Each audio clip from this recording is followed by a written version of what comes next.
Let's see if we can find somebody under here, maybe. Entomologist Mike Raup, a.k.a. the Bug Guy, and I are hunting cicada in his neighbor's backyard in Columbia, Maryland. Oh, boy, there we go. Look at that. Oh, yeah. Specifically, Raup, his neighbor Tim Hughes, and I, by the way, all of us are fully vaccinated, along with Hughes' 3-year-old granddaughter Emily, were looking for brood 10 cicadas. What do you think? Pretty good? Good? Yeah? He's pretty cute, isn't he? We dug up the cicadas and then put them back. But soon we won't have to look very hard for them. They'll climb out from holes in the ground after 17 years below the surface. And there will be a lot of them. You know, 12, 13, 14 holes. That's probably going to translate in an acre to several 100,000 of cicadas per acre. Wow. Just in this backyard. It is going to be crazy. There are literally going to be billions, if not trillions, of periodical cicadas emerging in 15 states, from Georgia to New York City, and then west to the Mississippi River, Ohio, Indiana, and Illinois. North American periodical cicadas emerge together in groups called broods in distinct geographic areas after spending 13 or 17 years underground. Brood 10 is one of the biggest and will come out when the soil reaches 64 degrees. These guys have been underground for 17 years, sucking on the sap of tree roots.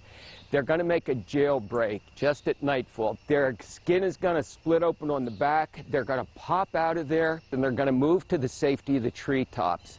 Then within a span of about maybe a week or 10 days, it's going to be a big boy band, because only the males sing. And they are loud. Up to 100 decibels. That's as noisy as a lawnmower. John, it's going to be all about romance at that time. Remember, these are teenagers. They're 17 years old. They've been underground. It's been dismal. Once they're up in the treetops, he's going to do his very best to convince that special someone that she should be the mother of his nymphs. If she likes it, she's going to flick her wings. They're going to hook up. They're going to mate. It's just going to be wonderful. The females lay their eggs in small tree branches, and then the grown-ups die. After the eggs hatch, the nymphs fall to the ground, burrow into the soil, and start the cycle all over again. These are the very parents of the class of 2021. Raup saved some cicadas from the last emergence in 2004. We have 2 different species in the box right now. These are called the septemdecim's, where these little guys right here, those are my favorites. Those are called the Cassinais. Chris Hughes remembers feeling overwhelmed 17 years ago. It's just dramatic how many there were. Literally, the entire yard was moving. In fact, it was moving so much that we got up. And you know how you feel when you get off a boat? You're a little woozy. That's exactly how we felt. Some sea legs, you had cicada legs. Cicada legs, yes. These are from Long Island. Evolutionary biologist Chris Simon says there's a reason for their abundance.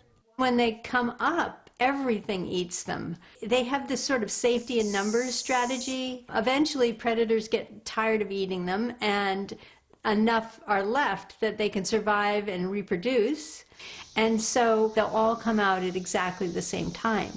Cicadas have even become cultural icons. Simon showed us souvenirs like this jade cicada. They've traditionally been put in the mouths of dead people in Asia to carry their spirits into the next world. This is a bumper sticker from Nashville. This one says "Sing, Mate, Die." Cicadas are also really well loved in Japan. This can transform into a robot. It's called Cicadacon. But periodical cicadas may be transforming in real life. Simon is studying whether climate change is spurring them to mature faster.